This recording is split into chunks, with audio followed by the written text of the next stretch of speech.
gentlemen, welcome to the Schmoedown Rundown, the official after show for the Movie Trivia Schmoedown. And we are live right now on SK Plus. I am your host, Brad Gilmore, and I am joined by a fantastic cast of characters. Let me first get to the man whose ass I am going to kick in the Rundown Schmoedown. He is a man who stands as tall as the tower. It's why we call him Jenga. What up, Frank Janisch? How you doing, Brad? Thank you for that lovely introduction. And let me just say that both of our asses will be kicked by none other than Aaron Turner. And I'm sure Paul Wolf will kick us while we're down as well. So don't talk Paul so Wolf high will and be mighty there. here. Okay? All right.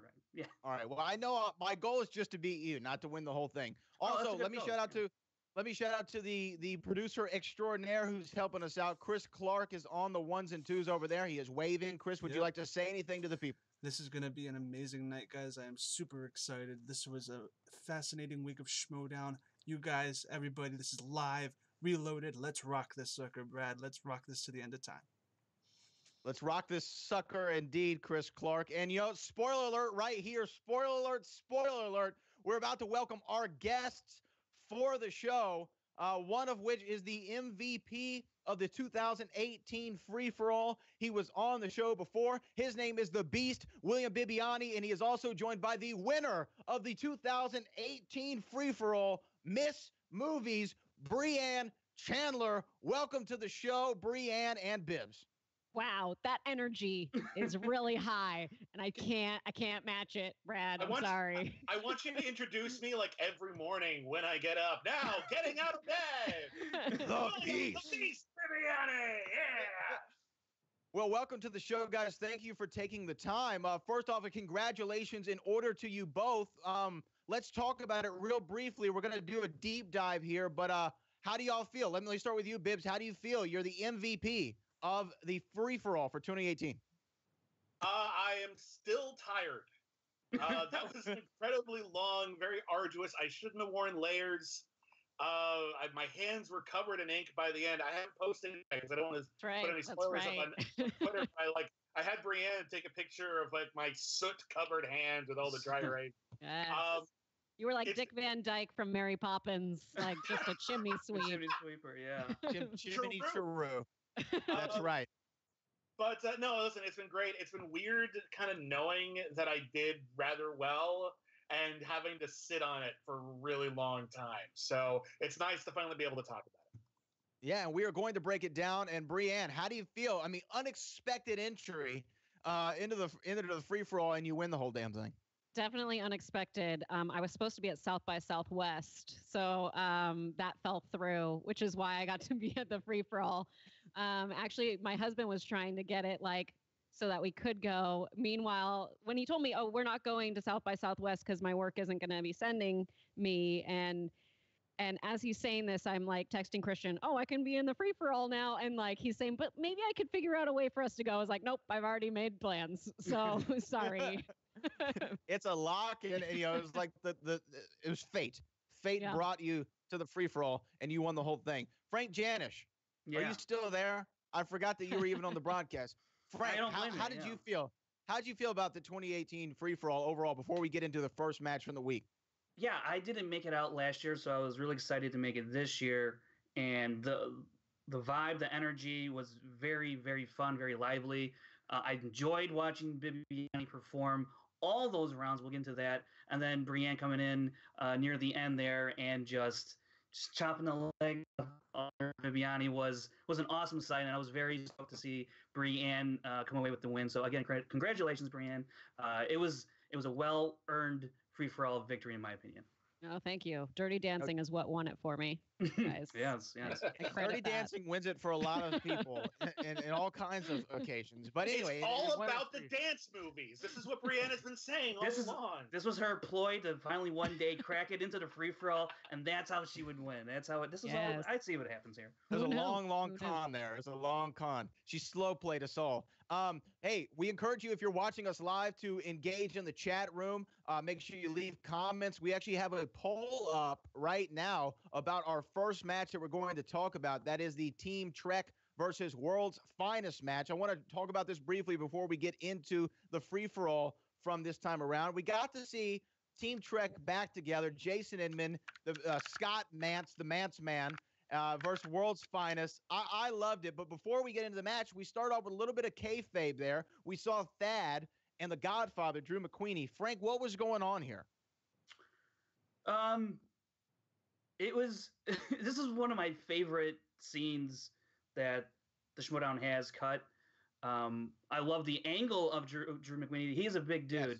And they really did a great job of making you feel that even if you've never met him in person or seen him in person, this whole exchange was very. I don't know, Brad. Maybe you could probably tell me better. It was very wrestling-esque. You know, yes. Drew McQueenie was not happy, and he had probably one of the best lines. I want to start a hashtag campaign. Make Drew happy. Make Drew happy. I did love it. It was very wrestling. They shot him like he was Andre the Giant with that, real low camera angle. He was walking through, and, he just looked menacing. Bibbs, what'd you think? What'd you think about it? I mean, he's come. I wanted Roca. I wanted JTE. Whoever won that match, I wanted the winner. I want to be happy. So, Thad, let's make me happy. I'm sure you would oblige to whatever the Godfather would want if you were in Thad's position. Oh no, God no! I would totally throw right back in his face. I do love because the way that some of the Schmoedown backstories get filmed can be a little run and gun. I love the way this one was filmed. You're absolutely right. They sold him like he was a monster, just bursting out the doors of a cave. Right, give me competitors. Right. And I thought that was a real treat because Drew is indeed a very intimidating presence in the game, but he's been pretty mild when it comes to the theatrics. And I think making them like kind of cinematic really works for him. And I'm really glad to see him really getting his hands dirty in the melodrama because he's actually very fun at it. And Brienne, you've had some interactions with the commissioner, Thad Williams, that I'm sure we'll get into more in depth here in a moment. What did you think about Drew McQueenie run up on Thad? Run up on Thad? I always like to see anyone run up on him. I like that Drew is finally getting kind of like becoming his role, if you will, because I love the typing, Bibbs. I can't do it right now. Sorry. But like it's hilarious. So I just like that he's taken to his character now, and you see that with the entrance and the free for all was a little bit like looser than you normally see him as well. So I feel like he's starting to embrace the Godfather. Finally. Yes, definitely. He's getting into character. He's dropping in all the way. Let's talk about though the match that happened earlier in the week. We had Team Trek versus World's Finest. I want to first throw it back to you, Brienne, and let's talk about the entrances here. A few weeks ago, we saw the Beast come through Mark Riley's chest to make an entrance, and that was kind of a groundbreaking moment for the Schmoedown. We saw some more theatrics, some more editing, some special effects, some visual effects happen for the Movie Trivia Schmoedown, and this was no different. We saw Team Trek do the most Trekky thing ever, right? Of course, you got to beam in at some point of your Team Trek. I mean, it's expected, especially knowing that we have someone that is capable, Aaron Wilhelm, that can make these effects happen. So, which is really nice. And then other people have been coming to me about entrances, and I'll give them ideas that include special effects now, thanks to William Bibbiani for starting that off. Yeah. And then they don't use them. And I'm like, when is this ever going to come forward? So now I'm pitching it to everyone. Like, hey, you want this entrance? I got this entrance. I need to sell it to the highest bidder. That's right. The team over there, like not just, we see everyone in front of the camera, but the team behind the camera is really talented. And it's really great when people like Brienne or me, like we have these big ideas and we ask them, is this possible? And the answer is almost always yes. And it's always, they're really excited to try things out and play around. And I think the more creative we get with it, the more fun everyone has. The competitors, again, the people behind the scenes, and hopefully people watching. It's great. I was actually surprised that Team Trek hadn't beamed in before. Yeah, in fact, right. When I played Scott Mance, one of my original ideas was I was going to come in as Mirror Mance, and for like the Mirror Mirror Universe version of Mance, where he like hated La La Land, and I was gonna beam in, and I didn't realize that they'd never done that. I assumed they did that every time, and I guess I just spaced out and totally forgot. That would have been Didn't so they, good. Oh my god, that would have been so good.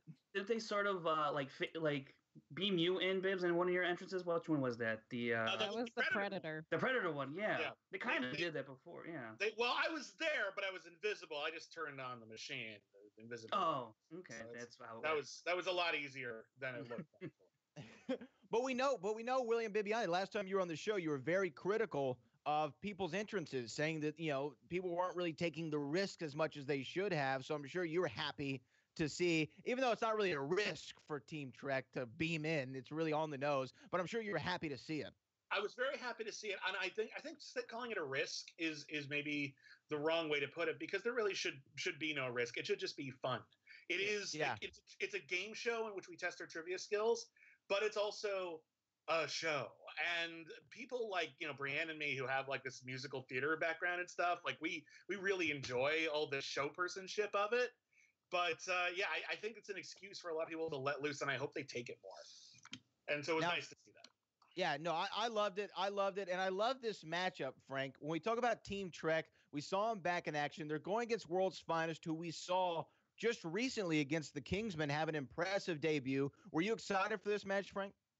I was for World's Finest in the sense that I thought they had a pretty good debut. They answered 75% of their questions. I thought it's a pretty good rookie debut. You never know how they're going to do in their second match. It could fall off a little bit. But Trek, they came off they're coming off a rough tournament loss. And so it's been a while for them. So I was kind of curious to see how they would get back into it.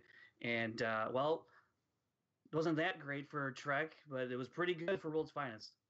Well, let's talk about it here. In round number 1, Team Trek was up 12-10. So World's Finest really keeping them there, close enough, to make an impact in round number 2. And this is where I really want to talk about it. Round number 2. Let's talk about Team Trek first. They spin Will Smith first, and Jason Inman, Scott Mance kind of had this back and forth a little bit, Brianne. Like, I don't know, should I?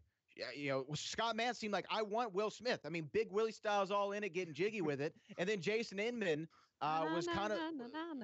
That's right. I knew someone would pick it up for me.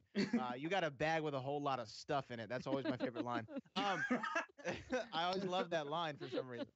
Bag with a lot of stuff in it. Anyway, he doesn't swear, guys. He didn't swear. He doesn't swear. He does not. That's why we love Will Smith.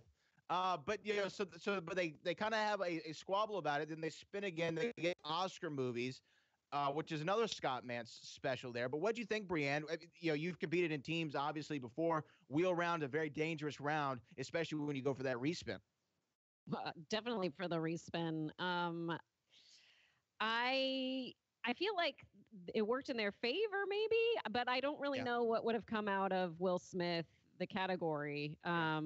So I'm not sure exactly, but Oscars can be really niche sometimes, and it's a category that I sometimes worry about. I do know a lot about Oscars, but sometimes it just gets real specific, especially in their third round. And I was just like, okay, guys. Yeah, no, definitely. But being a part of a team, William Bibbiani, would you think that going into it, they should have said, hey, if we get Will Smith, we're going to stay on it, we're going to leave it, this is what we're looking for, this is what we're spinning away for? Or do you think that, it's nice just to kind of let the wheel lead you where it may? Whenever Whitney and I play, which has only been a couple of times so far, I mean, we haven't had a match in 8 months. It's insane. But like when we did, we would look at the wheel beforehand. You do get a quick glance at it. Like you don't get to you don't get enough time to study or anything crazy like that. It's just before you go on. Oh, it's gonna be Will Smith. Depends on how early you get there. How early you get there. I suppose that's true. But you just sort of Will Smith is gonna be up there. Should we take Will Smith? Yeah, I was actually surprised I didn't take Will Smith. Will Smith doesn't have the largest filmography ever, and his work is really popular for the most part. Yeah, well known. Scott Mance has worked in the industry. He's probably covered the majority of Will Smith movies for the last 15, 20 years. Inman's probably seen most of them as well. I was rather thought they'd take it. But yeah, Oscars. I love Oscars. I have to write about the Oscars pretty much every year, and I like do a lot of research on them for those articles. So I feel pretty confident in them. But when it gets right down to it, there's Oscar category as in who won Best Actor last year, and then there's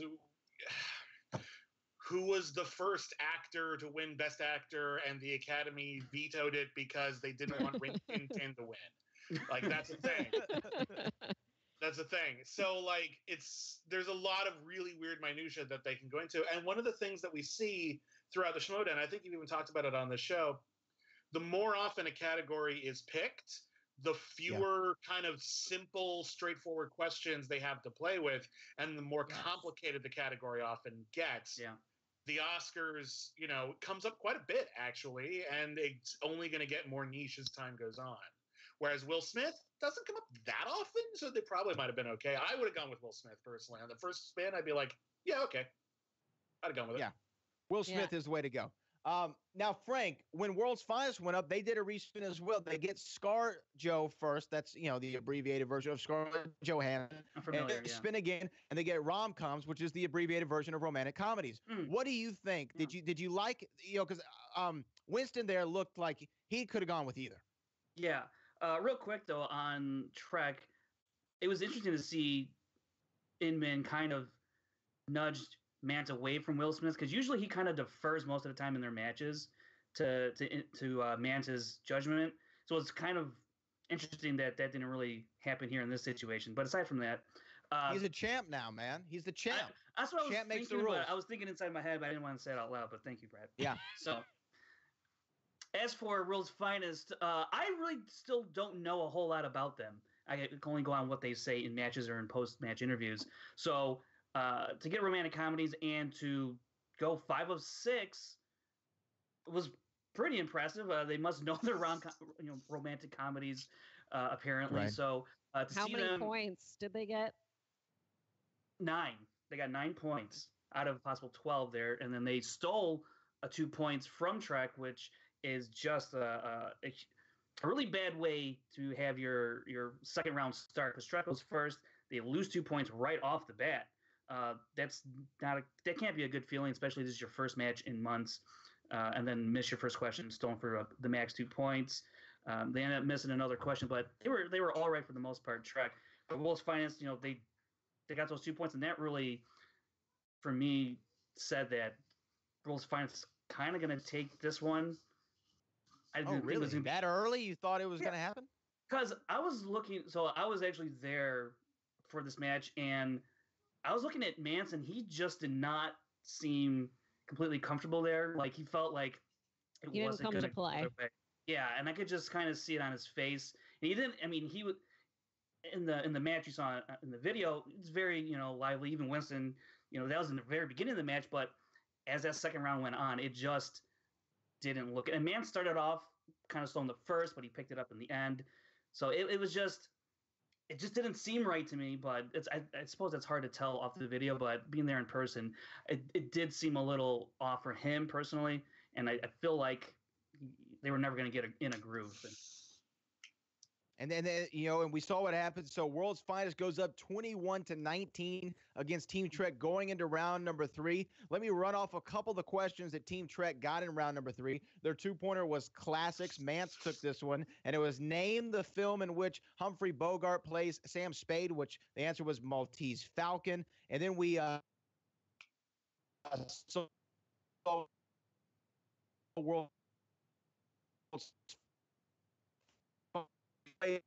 how to get to answer that question, but it was Kevin Kline, William Bibbiani. What are you laughing about over there, Brianne?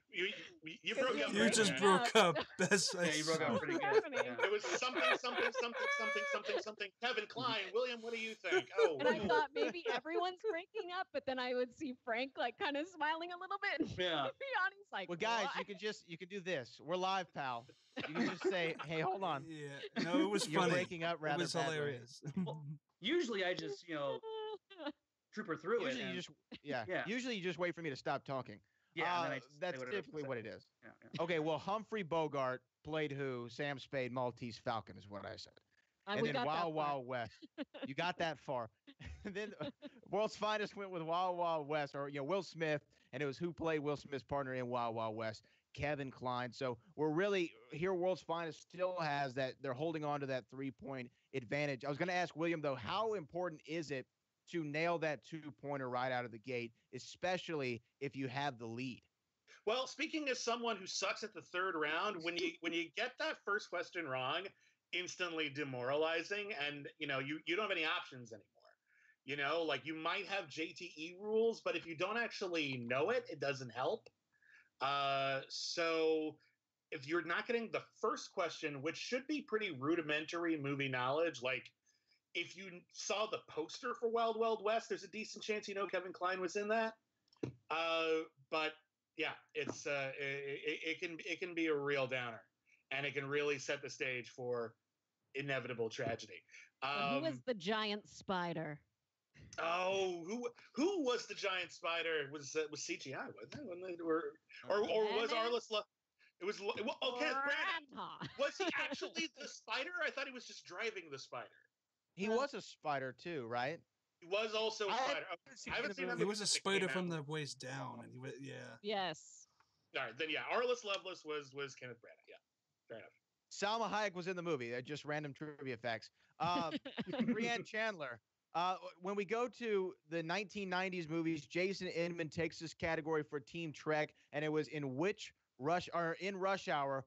Which song does Jackie Chan process? Answer was War. What is it good for? Absolutely nothing.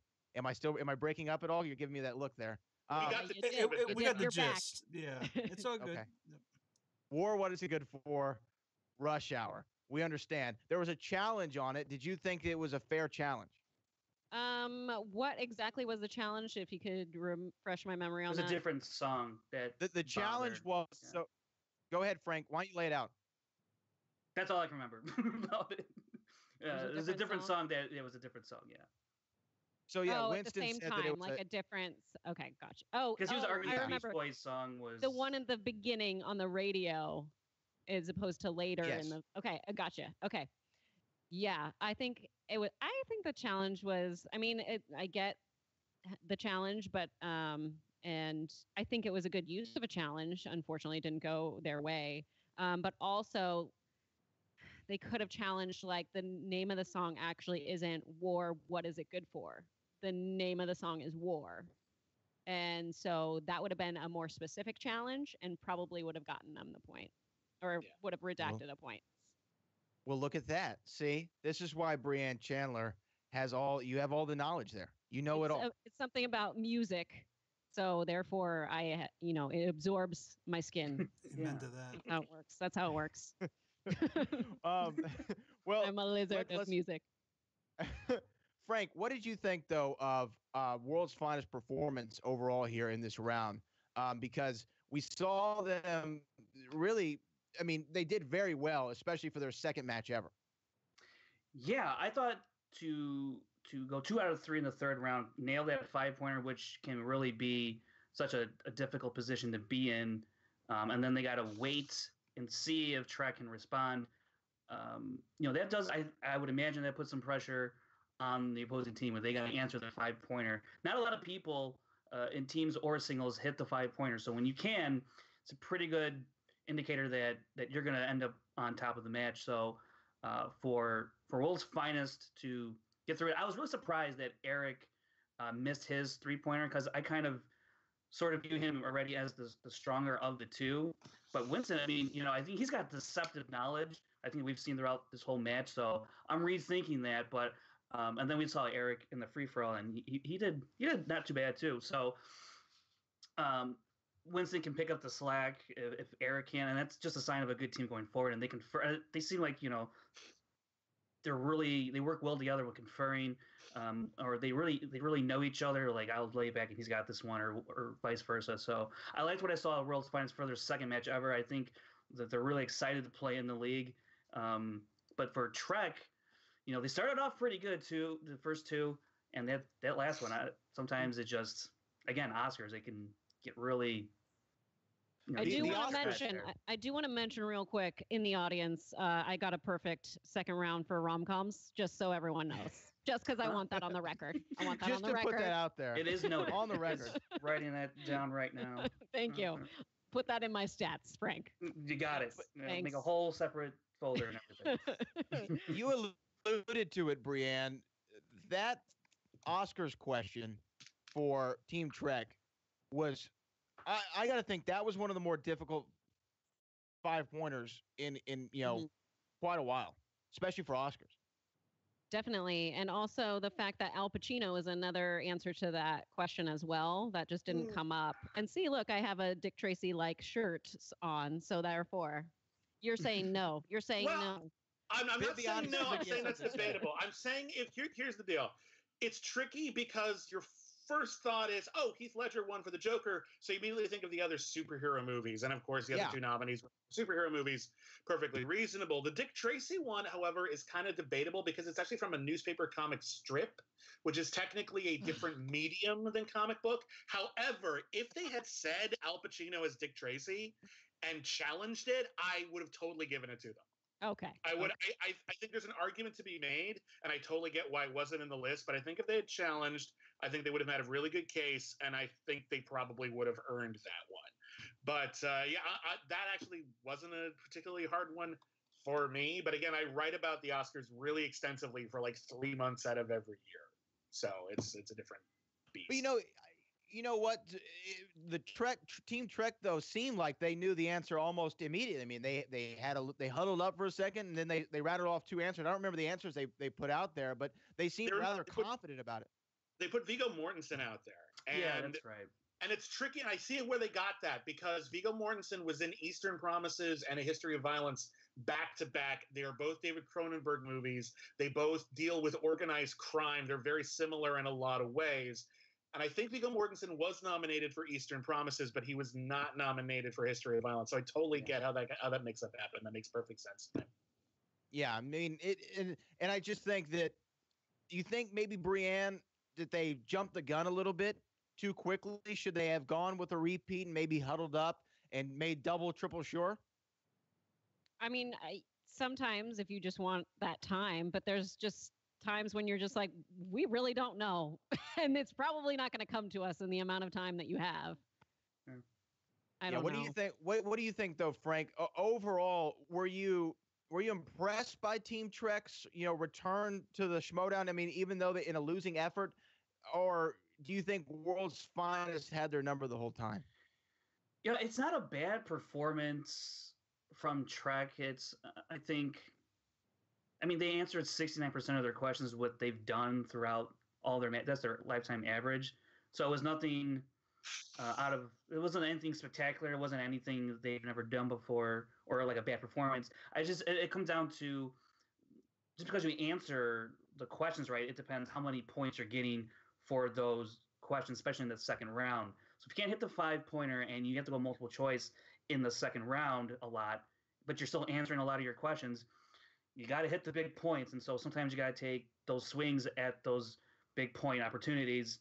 And I think that's kind of what was the difference here, because there's not a whole lot of separation in that second round aside from going multiple choice and giving up a steal, because Trek only missed 2 of their 6 and World's Finest missed 1. But World's Finest, 4 of their 5 correct answers were for 2 points.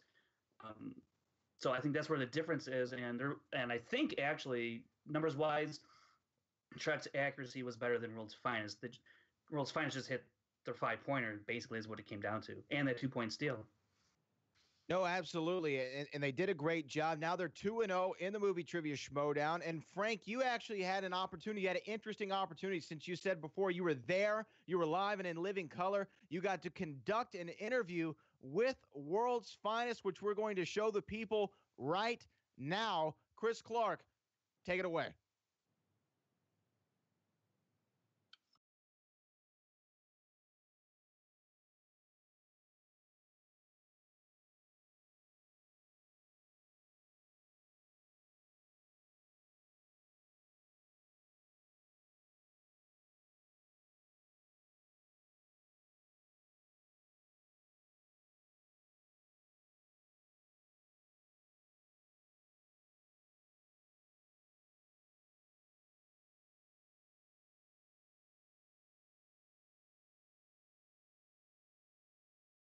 what was it like seeing Winston, and then you're trying to answer your questions, and you guys were going, it seemed like you knew each other's questions, and you're going back and forth.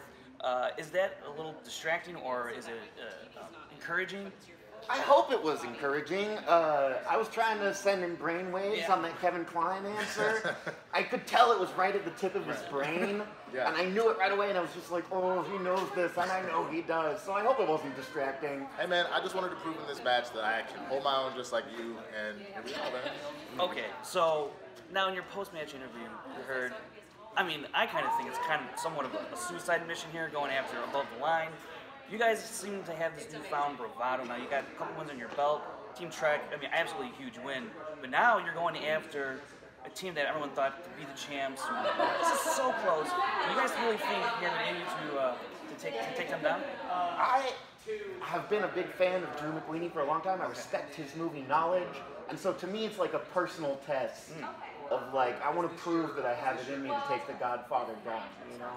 And I don't know a thrill greater than not knowing the answer whatsoever, saying something and getting it right. So the more I can do that, and against, like it's almost like gambling. Like if you go put $1 million on the line, if like now I'm gonna put $1 million against, you know, some of the best, and I can get that right. Let's go, come on. All right, guys. Well, this is the world's finest. Is certainly so far living up to their name.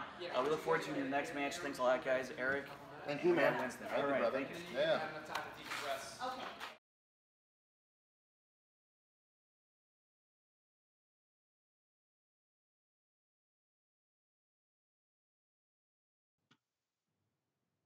And welcome back to the Schmoedown Rundown. A couple audio issues right there. It's all good. It's all good. Don't worry about it.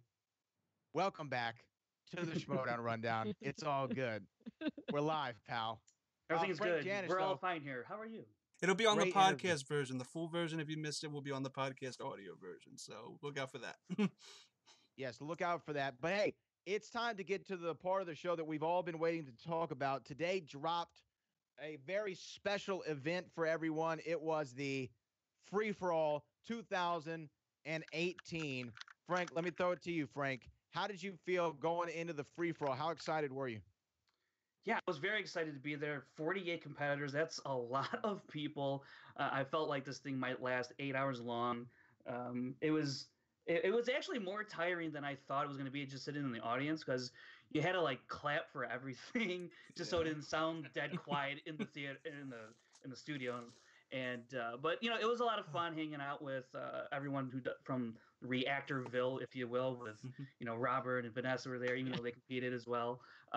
Taylor and people from Take 3 and Chris Clark was there, and so being in the audience and watching everyone come through that curtain, because on the outside of the studio, in the larger part of the studio, was everybody else, and as the audience inside watching the match happen, you couldn't see who was being shuffled in. So it was actually pretty cool to see somebody come out and you had no idea when they were coming out.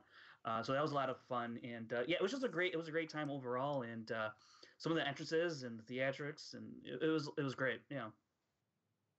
And let's get into the competitors right here. I want to talk about first, I guess I'll throw it to you, Bibbs, is when you're going into the free-for-all, you competed last year, obviously.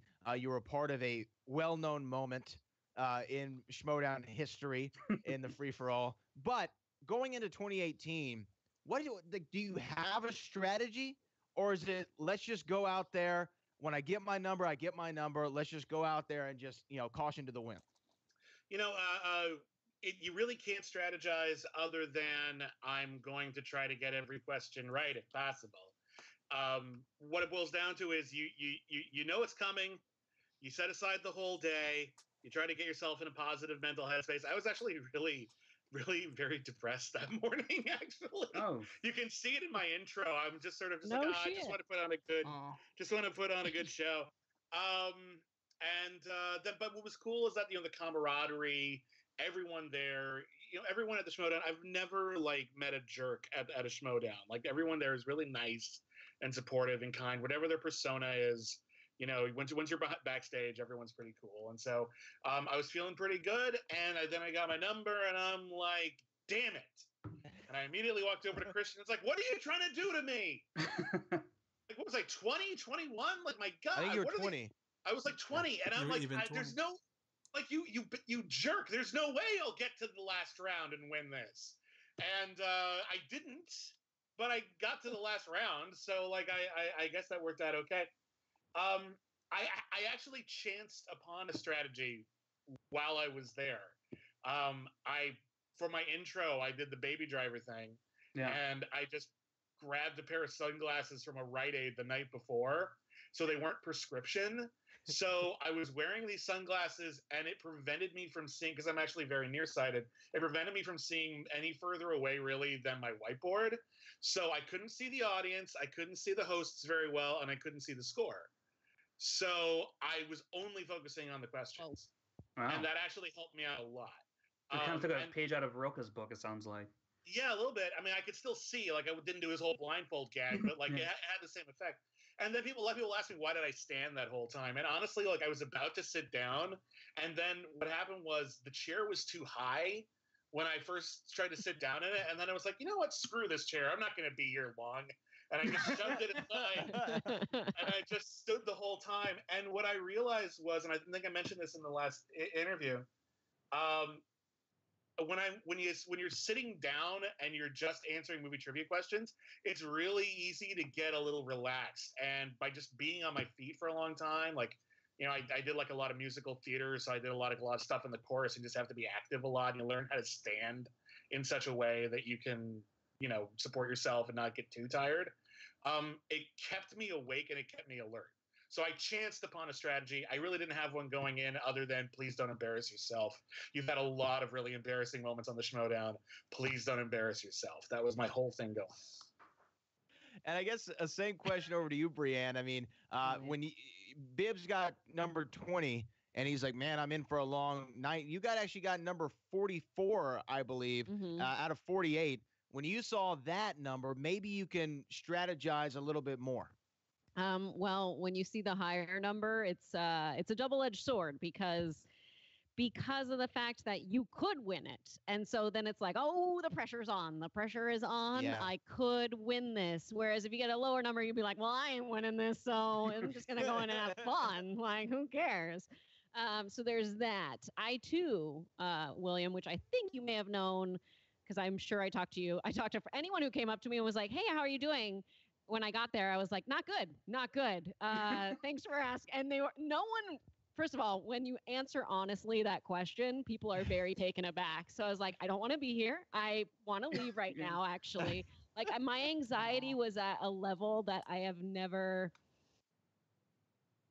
it's probably only been at that level like one or two times before this, where I was like, if I don't do something, or if I don't have some sort of Xanax, which I don't take Xanax, so I couldn't, there was no getting out of this. I was just like, I am trapped, and I can't come down from the anxiety that I'm having. And it had nothing to do with the competition. It had to do with timing and losing my keys and not having a backup set. And I was just like, I don't know if I'm going to make it there. I don't know. And that threw me off. I was completely thrown off by like getting there late and feeling very anxious just about everything. So like, yeah. I legit was like, I think I might go home right now. And I don't know who it was. May have been Jen, but I'm not positive. But someone was like, why don't you just go into the office over there that no one's in? And why don't you do Headspace, which is an app, which is amazing, guys. Headspace. I highly recommend it. Yeah, it's a meditative breathing thing, and it's guided, so it's incredible. But why don't you do some Headspace, and then come out and talk to us when you're ready? And I was like, okay. So that, like, it actually worked. Like, it brought me down a lot. And while the whole match is going on, I'm actually doing like Patreon fulfillment, which is hilarious. Like, I'm going around to competitors being like, hey, can you sign this? Can you sign this? Can you sign this? They're like, what is this for? I'm like, just say thanks for supporting the Patreon. You know, it's going to be great. And they're like, okay. So getting everyone to work for me, it was pretty funny. Take advantage of it. Now, yeah, definitely. Now, Frank, you were there live, as was Chris Clark. Talk to me about the environment walking into the free-for-all. What was the vibe? Yeah, so with the group that I went with, it was Patrick Campbell and a bunch of other reactors. Patrick Clark. Patrick Clark. Right, as you know him, Brad, yes. We got there kind of early, so watching everybody trickle in and wondering, when's this person going to show up or where are they at, and just everyone started forming like little pockets of people they were talking to, which is kind of funny, and then you see Jen going around and interviewing certain players and pulling numbers. It was such an interesting space to be in because I've never been around anything like that. So, and these are all people that I've watched playing the Schmoedown. These are people I've critiqued and recorded stats for, and I look at them, like as a fan, of course, but I'm like, wow, I don't know how they're gonna do today because they're usually like this, and well, this person could go really far. And I was really touting Bibbs to go far in this because, and I think a lot of people were because we all know how great he is in the first round and even in the second round. So I was like, this is tailor-made for Bibbs. And I was just looking at other people thinking, I wonder who could do it, or maybe not, who's just here to watch, not play. So there's a lot of that going on, and you just kind of get to know certain people or different people you haven't talked to before. So that was fun. But yeah, it was definitely a different experience, anything unlike I've had before. Exactly. Chris Clark, you were there too. Talk to me. What was your experience like at the free for all? It was amazing. As Frank said, me, Frank, Pat, and I think Dale and Taylor, we were hanging out at like a Starbucks, and we came in a little late. It was interesting when I first came in. Kristen Smith from Take 3 actually talked to Bibbs before I came in, and he knows what I'm talking about. She? And I think anybody in the room knows what I'm talking about. Is that when she did that, she was saying, "Don't see Bibbs, don't talk to Bibbs until he sees you. We need to get your first meeting in person on camera." So she did it. Little did I know she did it in front of everybody in the entire studio. So apparently, I'm here center in this entire thing. Bibbs comes up to me. We give each other a hug. And then the entire place erupts in applause. And it was a great moment. That was a great moment to come in and into the free-for-all for. It was amazing. And, I got to meet a lot of great people. I got to, 2 nights before, we spent 7 hours with Robert Meyer Burnett, drank, had great Italian food. It was just a great weekend because everybody in our reactors group, like Late to the Party and Pat Campbell and stuff, we're like a little Schmoedown family kind of thing, and it's great. Chris Kaliski too, it's awesome. It just, the entire weekend itself, not just the game itself, was amazing, and we were all a family, and I just loved every single moment of it, and I can't wait to do it again. It was awesome. Shout out to Pinocchio's restaurant in Pinocchio's, Burbank. yeah. Shout out to Pinocchio's. And you know what? What's the opposite of a shout out? Because that's what I want to give to Frank Janisch and Chris Clark for trying hard at a shout under. I'm giving a shout under to Chris Clark and Frank Janisch for trying to spoil the free for all for me at least for a month. At least for a month. This is they tried to spoil this for me. Tell us how that went down. If I wanted to spoil the free for all for you, I would have sent a written letter to your house. Like literally, like literally, guys. Yeah, because literally, damn, Frank. Yeah, because look, I would have wrote in big letters, Brienne wins. That's what so you could not miss. As soon as you open it, damn it. Yeah. No, you're supposed to cut out the letters from a magazine. Yes, do the magazine. That's right. I actually did that at my old job before. I told them to give us open office suite, but because they wanted to go to. Anyways, that's a little creepy. Yeah, we literally. I wouldn't have shared that. Yeah, it's this weird phenomenon that no one really gets to really talk about much because the show isn't really live or not really. So we have these, like, maybe it's a few days, maybe it's a week, maybe it's more, where we know how we did and no one else does. So I'm like on the internet getting pooped on by like literally everybody for the Drew McQueenie match. And I'm just like, I did okay later. And I can't tell anyone. I just sort of have to you have this just you wait. Free for all. It's just you wait. He did so much shit. And it works the other way too, because there's this, like, before then people were really supportive, like, yeah, maybe you could take McQueenie. And I'm like, yeah, I know I didn't. Like, I know I did not, and it sucks. And you're gonna be really disappointed in me. And I can't say anything. It's technically non-canon since now Mark Riley is alive. So him dying in your match is non-canon. So you can argue it. Hang on. I'm not convinced that the current Mark Riley is the same Mark Riley. I'm just going to say that right now. I'm not convinced. I don't know if he's a replicant or a clone or a hologram, but I am not convinced. And but aren't those usually smarter? Oh wait, sorry. Oh wow! Oh no! Shots. Wait. Wow. Just kidding. I do want to say something. What's up to the chat, real quick? Yes. My friend Andrew. I see him in the chat. He wants to know when FFA was recorded. First of all, I love it when people say FFA because I went to a school that had FFA in it, which is Future Farmers of America. So, anyways, free for all. I did say earlier, I want to backtrack that I was going to be at South by Southwest and then wasn't able to go there. So I want you to do that math, Andrew, and everyone else, and then there it is. Oh, then there you are, and then you'll figure it out yourself there. That's why Clark wasn't there because she was at South by Southwest. Yeah. Ah, look at that! I did not know. You're right up the road from me, up 45 in good old Austin, Texas. Frank Janisch, though, when we talk about the free for all, say again. I just saw a person walk behind Frank, I have to point out these things. It happens all the time, and I try not to get thrown by it. Yeah, I should zoom in on it sometime. My question is, why is there a doorway with no door? And if there's a door, why isn't it shut when he's recording? He doesn't think about these things in advance, but it's not neither here nor there. It's neither here nor there. I don't have the time to get into this, Brad. Jeez. Wouldn't a doorway not have a door though? Because it's a doorway. But it's a door frame. Okay, got you. Door frame is what I meant to say. It's a hallway, doorway. I don't know. Anyways, moving on. I hope this conversation goes on forever. This is door amazing. hinge. Favorite thing we've talked about. Orange. I'm just saying.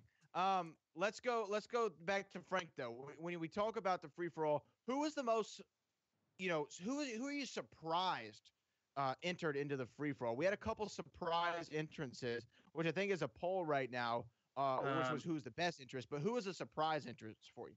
Naveed was someone I did not expect to see there. He's from the 2014 tournament when he faced up against Great Drake, and they actually had a really good match. So to see him go the way that he did was a tad underwhelming. But Johnny LaQuasto, yes, surprised to see him in there. He's so great on the mic. I loved his promo stuff, beginning of the free for all event, and when he's talking to Jen. He's also a great physical therapist. How about that? Just putting that out there. Little known fact.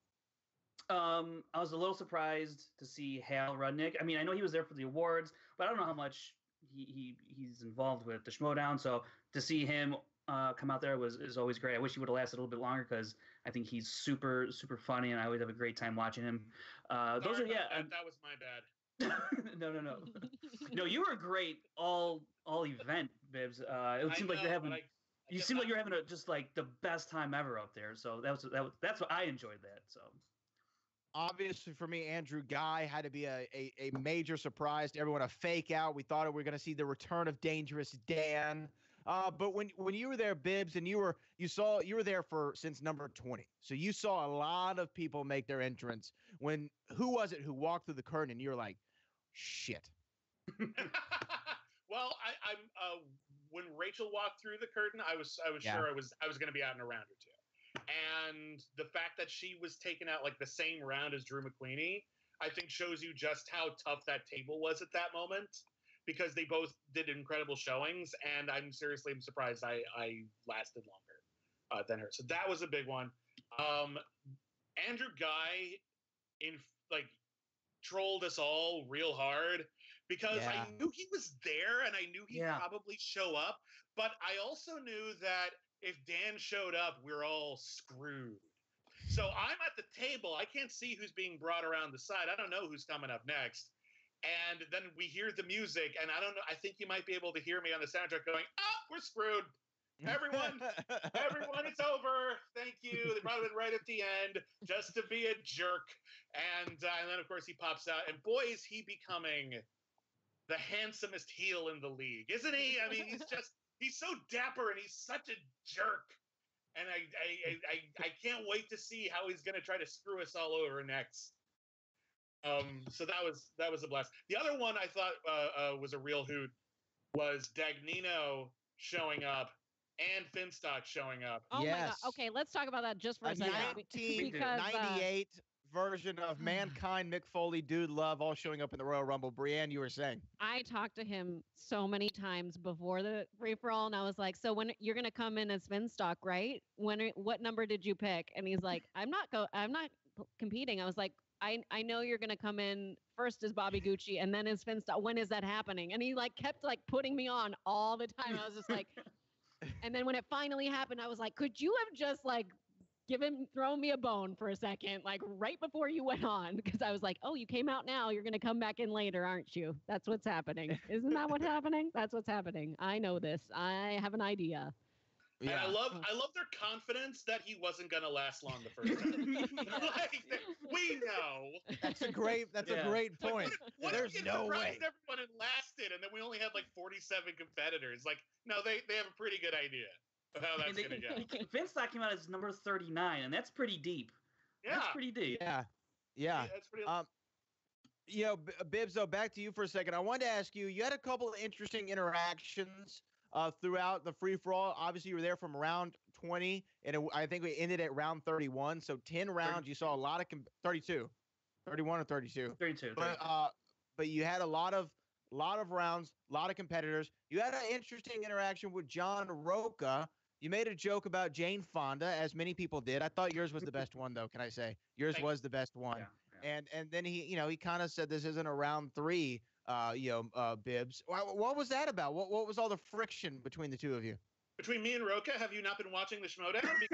I know, but just kind of I thought, I mean, talk about it, damn it. Don't throw me off here. Listen, I ask you a question, answer it. Roca and I, for anyone who might be coming into the Schmoedown kind of late and hasn't caught up, I'm just going to be real fast. We were briefly part of a thing together. He kind of glossed over any contribution I can make and didn't offer me a lot of support. So I think very politely. I betray you. Okay, hold on. I'm constantly misquoted. You could have just ghosted them, Brienne. No. I'm constantly misquoted. I said, okay. I betray you because ours was a never-ending story. And I'm so mad at how this kept me.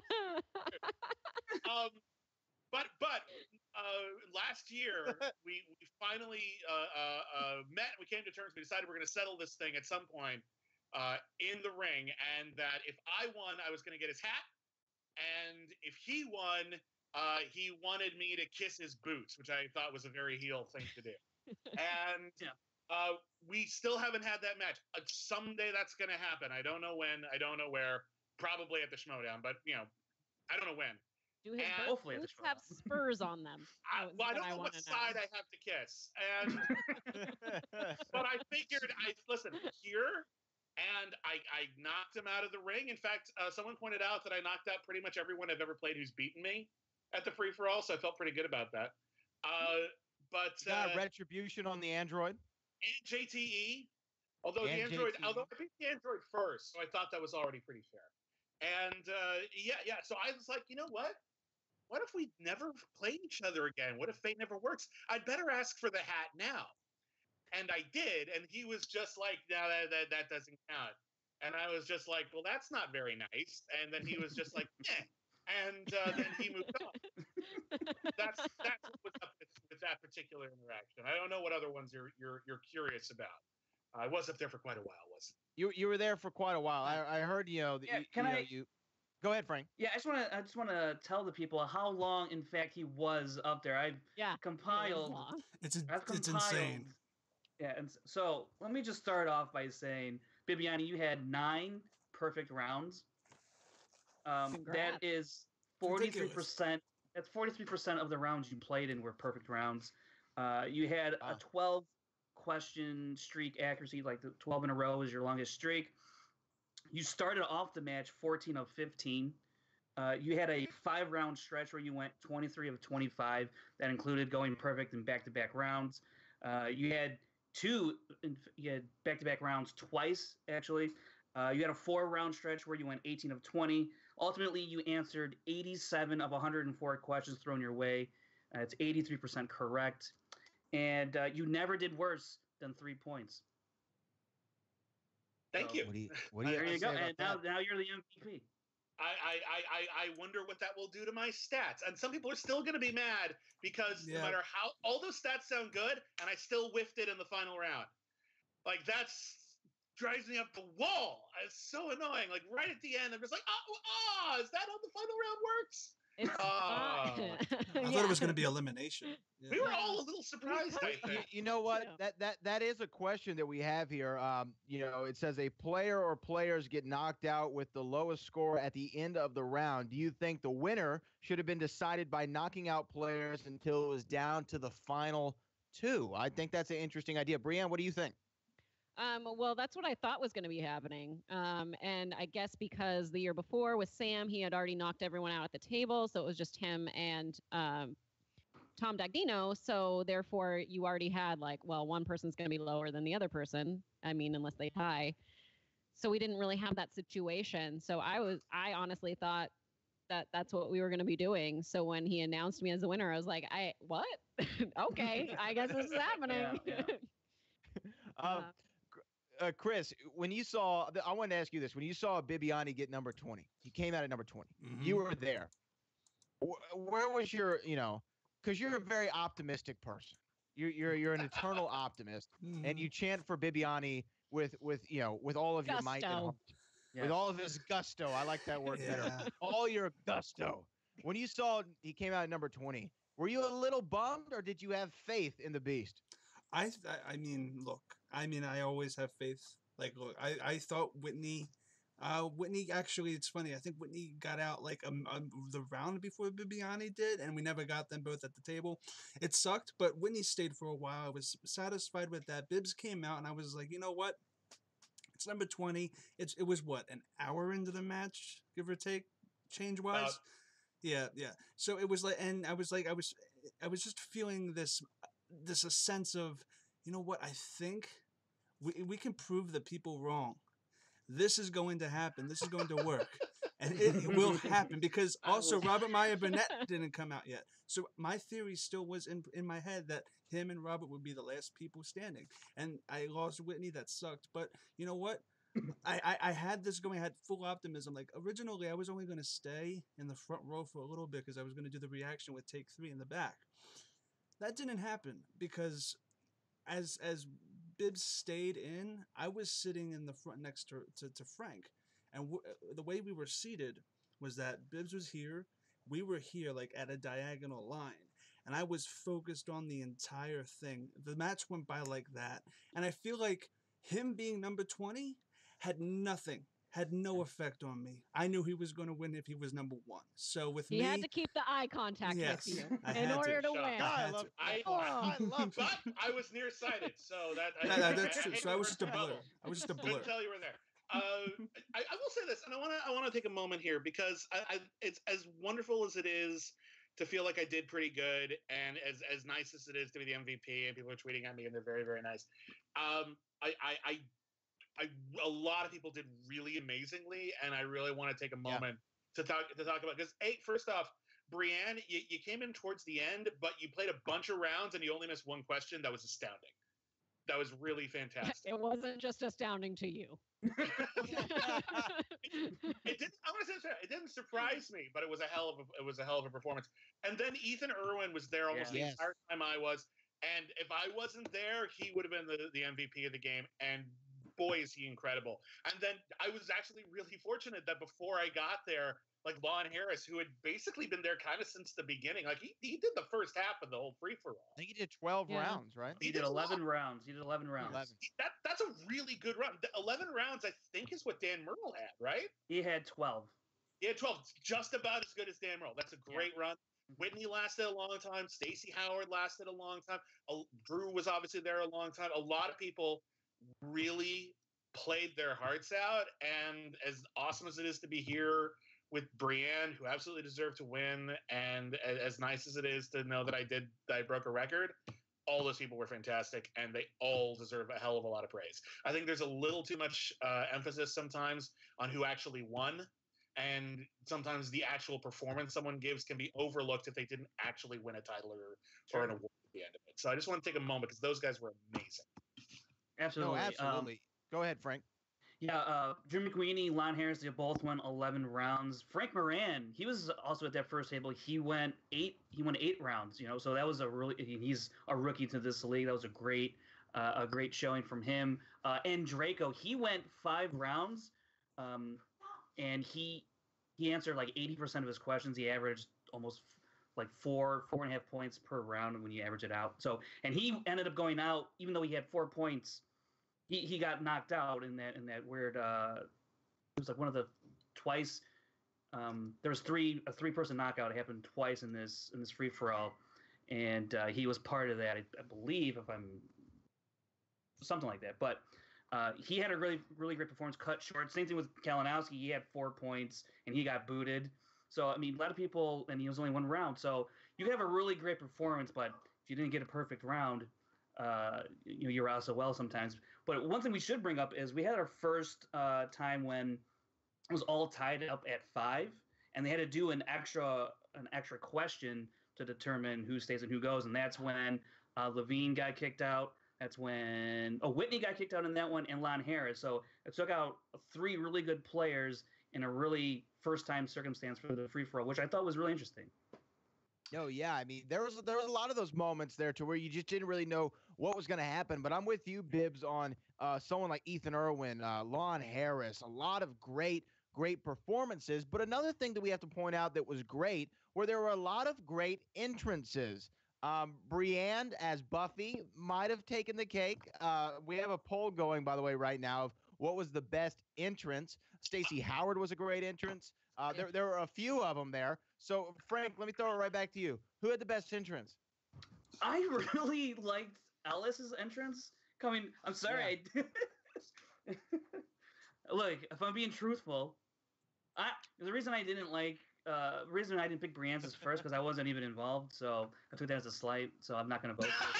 Oh, yeah. How dare you? She didn't involve any of the hashtag Rundown Boys with this. No, not at all. I had to choose people that have not been on camera before in front of the Schmoedown. How about that? I didn't realize that was written in the contract. But you understand, Brianna's method. She killed those people. Oh, they can't. Okay. They are dead. Oh, okay. And I want to know who invited them. Who invited them? Who invited the vampires? Who invited all these? They have to be invited in. Someone invited them in. I don't know who it was. I don't know either. But they're seniors. Yes, I was hoping you'd pick that up for me. So some people, though, speaking of entrances, we have Take 3 Productions in the chat saying Makuga had a great entrance. Yeah. Josh Makuga is always a fan favorite. I want to say real quick, I don't think he was actually drinking beer. I was looking really closely. It looked like that keg was tapped already. I don't know. I didn't see any. Usually when you do a keg stand, there's no beer. That was like a keg plank, by the way. It wasn't a full keg stand. Very true.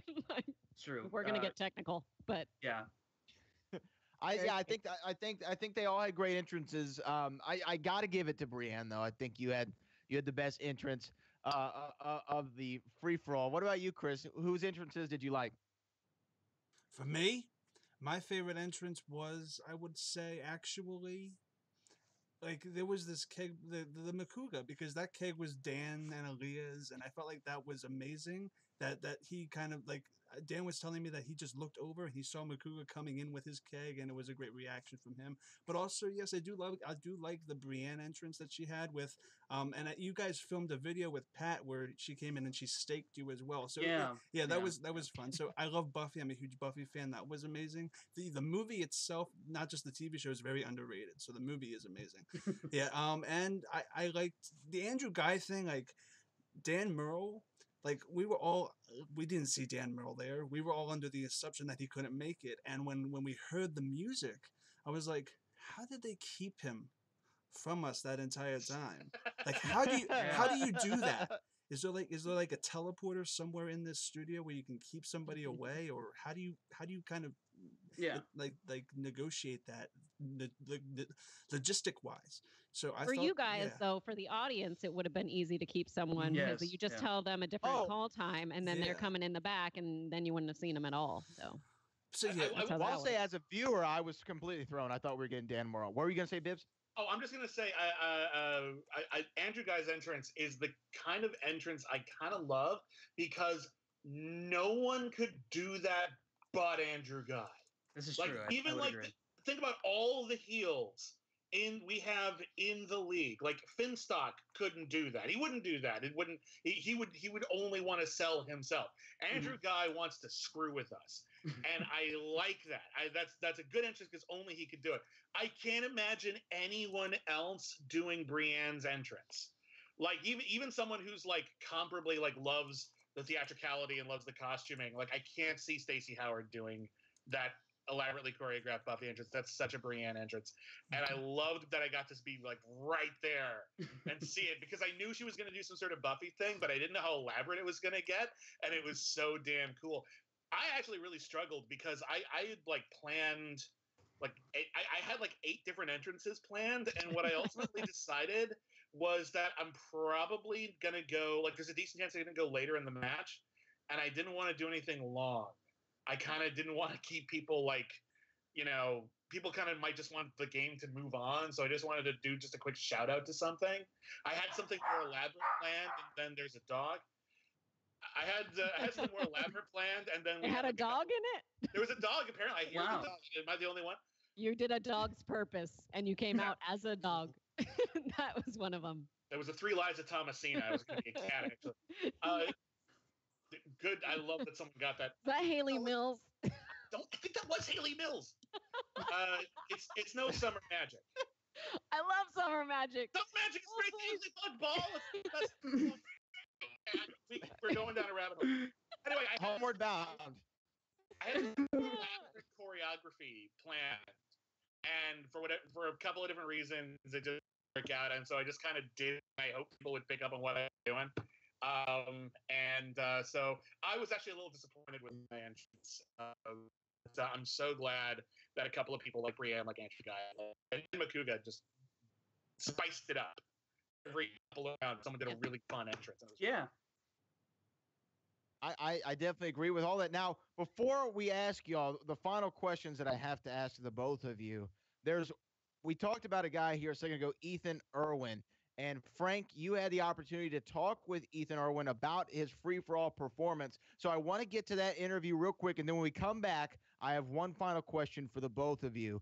Chris Clark, why don't you take it away? Let's hear what Ethan Irwin had to say to Frank Janisch about the free-for-all. Let's hope that the audio works. Yeah, let's hope. All right, we're here with Ethan Irwin.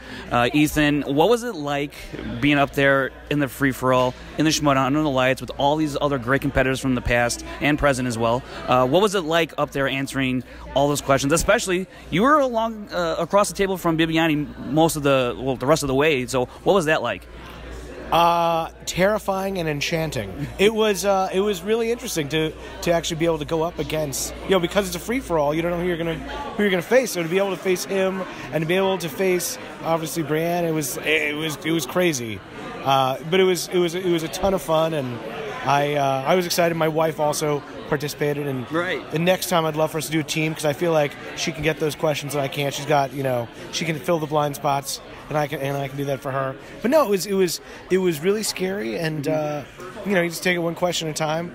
It's like a poker tournament, one hand at a time. And I was just glad to make it to the final table. Nice, and it was great.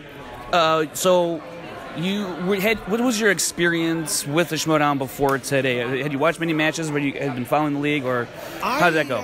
I have known Christian for many years. We worked together probably 10, 12 years ago, and so early on when in the Schmoedown podcast, I would come on and talk summer movies, and I'd never competed before. Frankly, I did not know what to expect. When he told me he wanted to be part of this, I went. I did my research. We watched last year's.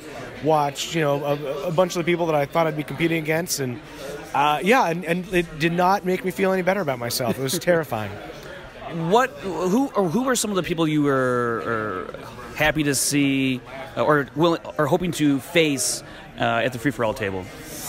I mean, look, I was excited to be there with Ellis. I really had hoped to be able to see Rachel Cushing, who I'd met before, and just incredibly smart. I was glad that I got to see Finstock or whatever character he was playing at the time, because I've known that guy for years and years. But I was frankly when they first started to announce that Dan Merle was coming out, I having seen his work, I was a little nervous. So I was excited when it wasn't him. Yeah. What did you think when you heard that music? Because it's funny because I'm newer to this. I'm not as familiar with the music, more just like the name, the kind of taglines of people. So, but when they announced that he was coming out, I was like, uh-oh, what is this going to be like? We're right next to each other. It was going to be scary. But I'm excited to go up against him. Obviously he's really great, and it's sort of the luck of the draw when it comes to the question.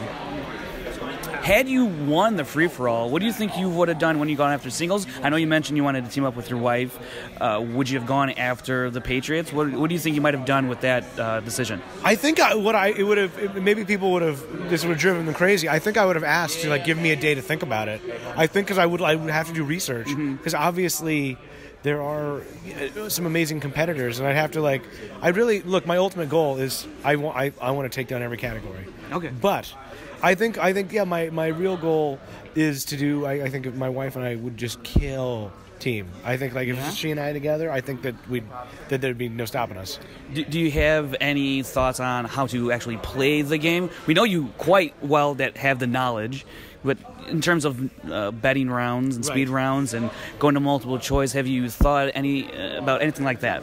It's funny. This was good because I only needed to know about movies. Right. But the others, there's a real strategy involved. The betting round, that one I think I've got a handle on. But speed round, it seems like you just have to buzz in and just hope you know the answer before you even let them finish the question. Do you feel like you have a quick recall, or is it you kind of take a second and then you get it, or do you think you might be good in the speed round?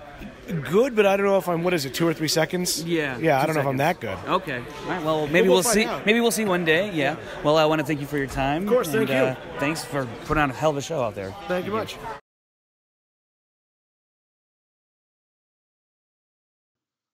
I think you're wrapping up here, Frank.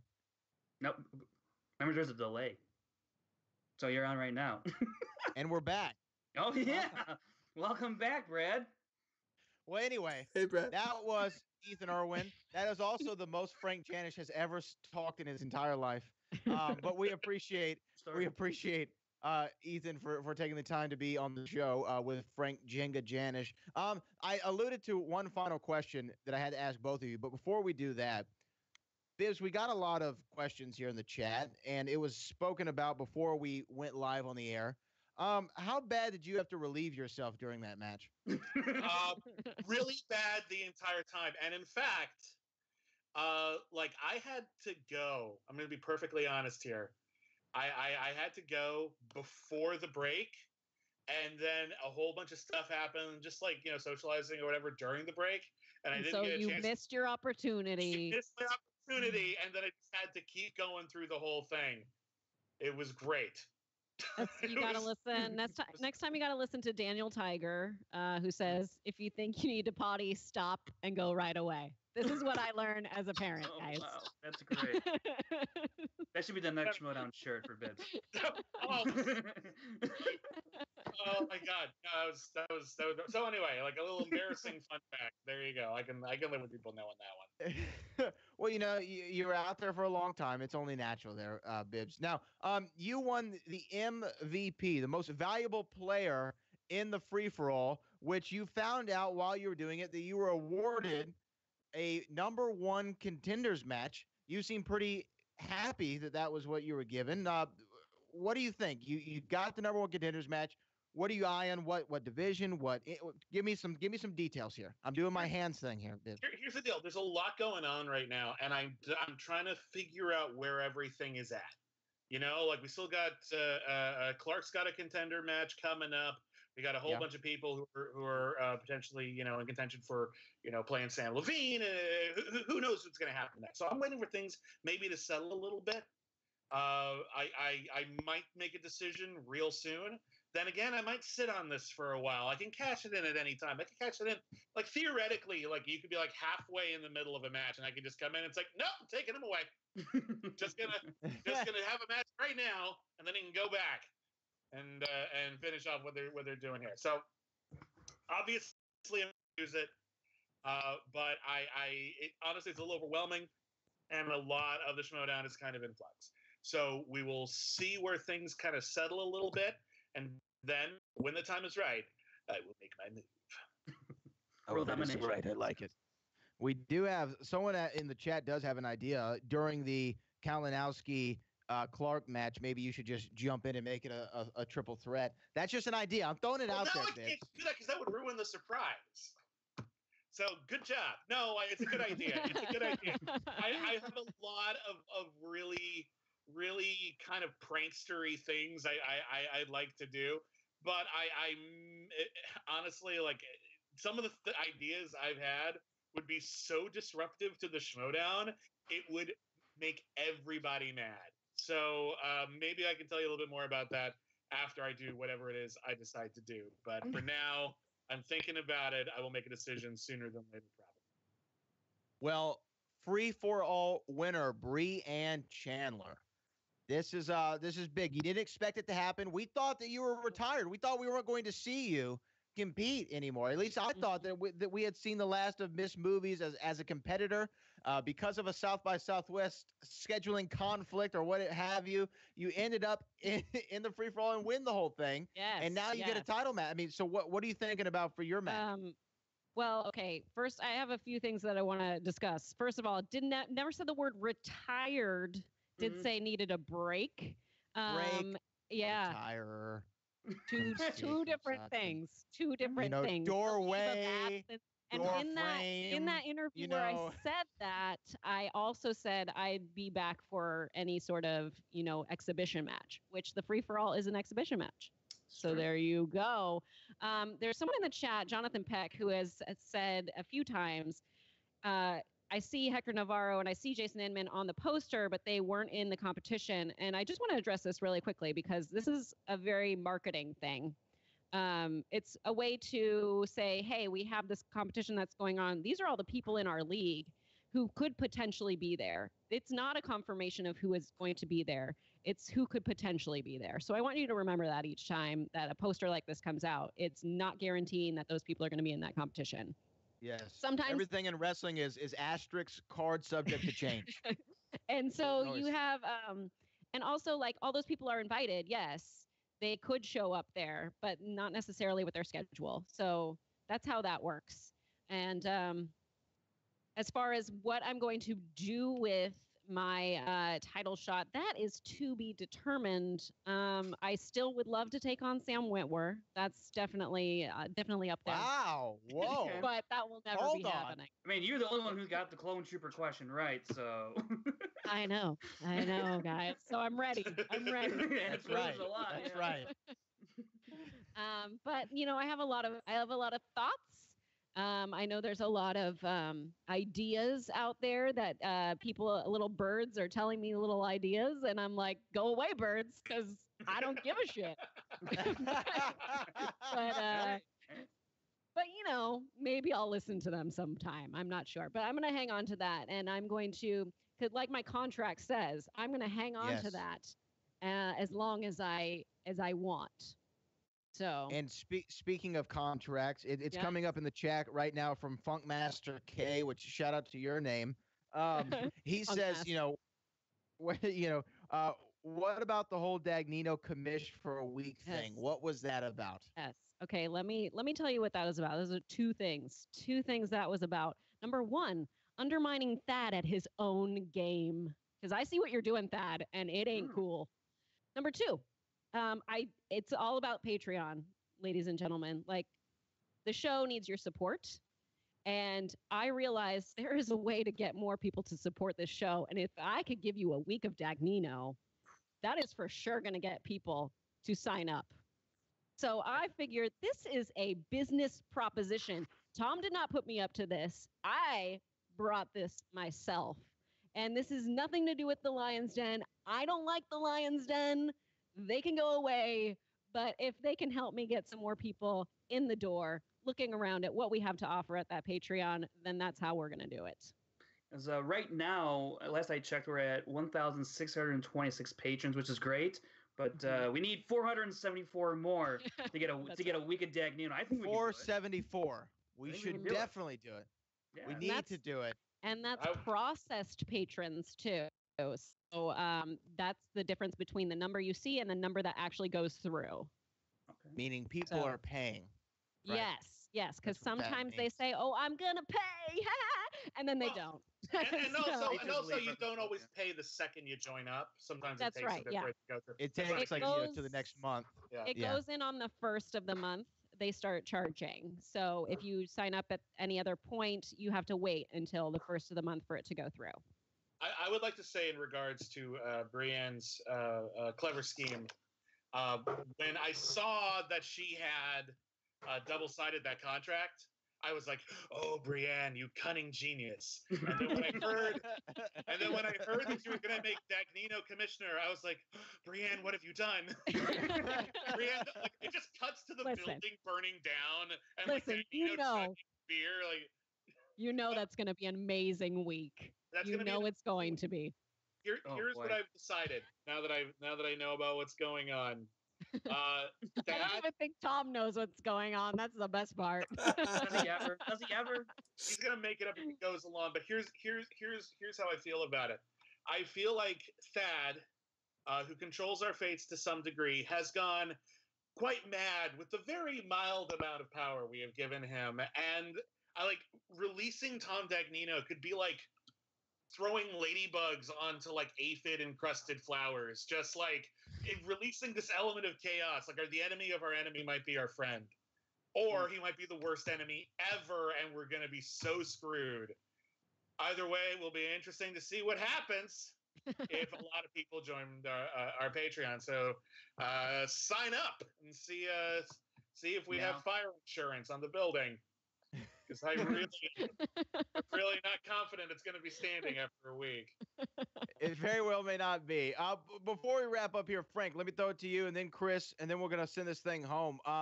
What did you think, Frank, overall, 2018 free-for-all? How did it stack up to 2017? And, what are your thoughts overall? Well, I never thought we were going to see, an Andraco moment. I wasn't looking for that. I was looking for different kinds of moments to happen in this free-for-all. And I think we got a lot of that this year, especially with Bibbs' performance, Ethan Irwin's performance. You got people starting out in the first round like Lon and Frank Moran, who went 8-11 rounds, which I thought was awesome to see, and something we didn't see last year. Entrances, the fake-outs, we got, just the level of competition, I think, in this one, while some people were only in for a round, a lot of people actually stood in for at least 2 or even 3 rounds. So there was a lot of great competition here. To see certain players like Rachel and McWeeny go out in the same round before we even get to video 2 was just crazy. So I loved the way that the events transpired throughout this free-for-all. It was awesome to be there in the audience and just to soak it all in. And I wasn't even recording stats. I was just there, just taking it all in. And it was awesome to experience in person. I hope everyone who watched on YouTube had a great time, especially at those viewing parties. I'm actually kind of jealous I didn't go to a viewing party because it seemed like a lot of fun. I know Vanessa and Robert from Late to the Party, they were streaming on the Facebook Movie Trivia Schmoedown Facebook page. That's it. They were streaming on the page. And it looked like a lot of fun. It looked like a good turnout. So I can't wait to see the turnout in the UK turnout. There's another one happening over there. So this is really exciting stuff. And I like that today really did feel like a big day in Schmoedown. So I look forward to the next big event. Yes, and Collision is right around the corner there. Bibbs, you had something to say? But before Collision is the live event on June 2nd. Right. Don't forget. Plug. There's 2 people we haven't really mentioned yet who were a big part of the reason why the free-for-all was so much fun and why it was a real blast. And first off, we really didn't talk about Jen at the table. Yeah. And I just want to say that written in my notes, as someone who's done the table, with, depending on who you ask, either success or total failure, that kind of trial by fire for that long an event was really impressive, and she was fantastic. And the other person I just want to give a shout out to is, of course, Chris Skalicki, who had to come up with like 1 trillion questions and across a variety of categories. He watched a lot of Cameron Diaz movies. Oh my gosh! And I love him for it. And I don't know if you watched them, Bibbs. but seriously though, like that's a lot of work, and where there weren't like a ton of questions. Like every once in a while you just get a question that's kind of debatable, and we had that talk about like Dick Tracy in the Team Trek match. Does that count? Like, no, these were just a rock solid set of like a ton of questions. And I just want to give him a quick shout out for that. Everyone really brought it together. The Free For All is a really complicated production, and everyone deserves a lot of credit for making it what it was. So I just want to throw that out there real fast. Yes, Wendy definitely rallying everybody. Funny story actually. I think I told this to Chris. So the first table, when he's rounding everybody up and she sees Frank on the list and she thought it was me. She didn't realize my name. She just knew my first name, didn't know my last name wasn't Moran. And so I'm sitting in the front right next to Chris, and she comes and grabs me and she's like, come on, we're about to start. I'm like, what the hell are you talking about? And Frank, you should have taken it. I really should have. And just, what would his Christian's face been like that is Frank, but that's the wrong Frank. I hit my shot at the Free For All and I blew it. And when I went back and sat down, I was like, damn it, I should have just went for it and see what happens. But yeah, that's my this close. Yes. Yeah, no, definitely. But, thank you, Bibbs, for bringing up Jen Sturger. Jen Sturger was, all over the place. She was in the opening video there with opening scene, I should say, with Thad Williams. And then she was doing the post-match interviews. She was doing pre-match interviews. She was doing the commentary throughout. So Jen Sturger was definitely an all-star. If Bibbs was the MVP and Brienne was the winner, I think Jen Sturger could be considered an all-star and was definitely on the all-star team. Shout out to Aaron Will and Christian Harloff as well. Chris Clark, what did you think overall? Give me your final thoughts on Free For All 2018. Well, this proved a lot of people wrong. This really proved a lot of people wrong. And I hope that sigh is never going to be used in any sort of slanderous term again, because you guys have seen it. Now, the entire experience itself and that weekend kind of embellishes the actual match. And I love the match and it was fantastic. But that weekend, just in general, was one of the best ever, and the people around, and it's just, this show is made by some of the greatest people on the entire planet of the earth, of the solar system. I hope I was making sense with that statement, but it's a fantastic kind of, this is like an ensemble dance number. It's like it was a 3.5 hour musical, and it was just awesome from start to finish. And I don't know if there's another event like that. Like Collision is just a bunch of matches. Spectacular is a bunch of matches. This is a unit, an ensemble coming in and out and actually interacting with each other. You get to see pairings that you never get to see because of standings or whatnot. So it might not have had XX5XX, but it had somebody who stayed in a competition for 2.5 hours. It had a surprise person. Brienne is somebody that I feel like some people kind of underestimate, and that's true. And I feel like this proved her, including me, including herself, including yourself. But look, the thing I want to take away is that actually Brienne and Bibbiani both won. Because look, if Bibbs won, he would have gotten his title shot. But the fact of the matter is, he now has a #1 contender shot, and he can actually, with that, get more matches. Because in the end, Bibbs, you said it to us, you like playing the game. You have fun playing the game. So winning that means that you can play more matches. The win that Brienne has, she gets to hold that over people's heads. And she won't necessarily play matches, but she can control the storyline. So if Bibbiani kind of got that, then, wait, what? Oh, what? No, you're good. No, you're good. I mean, Team Action has already approached me about taking that title match. I mean, which was hilarious. You're gonna be fielding a lot of offers. Yeah, you're gonna be fielding a lot of offers. Yeah. I got a lot of people to kick in the face is what's gonna happen. So it's just good for everybody all around, and it was just a blast. So it was a fantastic match. Yeah, it was an incredible event. Let me go around the table one last time. Brienne, where can people find you? Any plugs, promotions, and all that great stuff? Okay, you can find me all day, every day on Twitter at Miss Movies, Instagram Miss_movies. Couldn't get it across all social medias.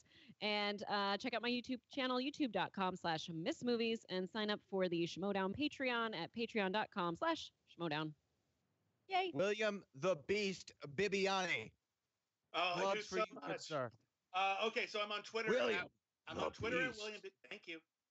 That's right. I'm on Twitter at William Bibiani. Lately, I've been writing for IGN and The Wrap. I have 2 podcasts. There is Critically Acclaimed on the Schmoedown Network with me and Whitney Seibold, who I think also did very well at the Free For All. We review new releases, and we also pair classically great movies with some of the worst movies ever made to sort of show how they're kind of the same thing if you look at them the right way. This weekend, we have an episode with The Umbrellas of Cherbourg, which is one of the best musicals that most people have never seen, and we're going to pair it with maybe the worst musical ever made. So that's going to be a real hoot. We are also doing Canceled Too Soon, which is a podcast that's an independent podcast. Me and Whitney Seibold, we review TV shows that lasted only 1 season or less. All throughout April, we're having what we're calling our pilot season, and we're reviewing a bunch of failed TV pilots. This week, we're reviewing John Woo's failed pilot for the Lost in Space reboot from about 14 years ago that no one saw. And we're also debuting a bunch of bonus podcasts that our Patreon subscribers are going to get to choose. We're going to do another podcast based on whichever one they want us to do. You can subscribe on patreon.com/canceled too soon. You can also follow that on Twitter at canceledcast. I think that's everything. Thank you. Yes, I hope we can get to see that that incredible Aquaman pilot. There was a spinoff of Smallville get covered on there sometime. We did that. We did that with Ashley Robinson and Jason. Oh, you did? That was in November. You did. We did a Justice. We did a Justice Month of Justice where we did nothing but failed DC superhero shows, and we did the live-action Justice League pilot from the '90s. We did the live-action Aquaman pilot. We did the 1990s live-action The Flash series, and what was the animated series? It was what was it? It was terrible. It was awful. It was awful, but it was great. This is me being a Not terrible happening. fan right now, not remembering. That's fine. I can't remember it either. Yeah, Tweet us awesome. later. I've Put it in listened the to so comments many. below. Yeah. Put the comment below. Frank Janisch, your final plugs before we wrap this thing up. Yeah, Twitter, Instagram, FrankieJ29. Follow SD Rundown Stats for a bunch of stats on the free for all that I will be posting on that Twitter handle. Yes, Chris Clark. You can find me at Chris Clark at ChrisClark8788 on Instagram and Twitter. Those numbers mean nothing. You can also find me on Take 3 Productions, where I host a musical podcast called Suddenly Soundtracks, where we go through a movie musical song by song and judge a movie solely based on the soundtrack that it provides. Next week, I am going through Hunchback of Notre Dame with the question writer of the Free-For-All, Mr. Chris Skaliski, who actually wrote over 400 questions for this. And he also, out of the 90 categories that were in Free-For-All, 86 showed up. He wanted to make sure that was known. And keep rocking. And you can find me on YouTube at No Man's Land Entertainment. Real fast, I need to correct myself because the animated series we reviewed was fantastic. It was called Amethyst Princess of Gemworld. It's totally awesome. More people should have seen it, and I want to give credit for it. That's my birthstone. And we had the show's executive producer, Brianne Druhard, on that show, and that's a really, really solid show. The show I was thinking that sucked was the live-action Human Target that came out before the live-action Human Target people actually know about. So there was one in the early '90s that totally skipped out. So credit where credit was due. I apologize. I had to throw that in. It's all good, Hey, man. no problem. And you can find me on all social media at Brad Gilmore, and make sure you subscribe to every podcast feed Collider has put out. That's Movie Talk, Collider Factory, Movie Trivia Schmoedown, and all of them. Just subscribe to them all. That's the Collider Podcast Network on Podcast One, Schmoedown RD on Twitter, and Schmoedown Rundown on Instagram. For Brianne, William Bibiani, Frank Janisch, and Chris Clark, I'm Brad Gilmore. We will see you next week on the Rundown Schmoedown.